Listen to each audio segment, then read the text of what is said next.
An aid convoy is entering Gaza from Rafah crossing after successful negotiations between Israel and Hamas, containing medical aid and necessary medicines for Israeli captives held in Gaza and Palestinian civilians, as the humanitarian situation in Gaza gets significantly more complicated every passing day.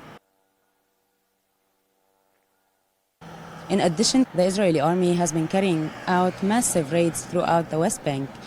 Large Israeli forces raided different villages and neighborhoods, accompanied by military bulldozers, damaged streets, searched houses, detained many Palestinians, and obstructed the work of ambulances.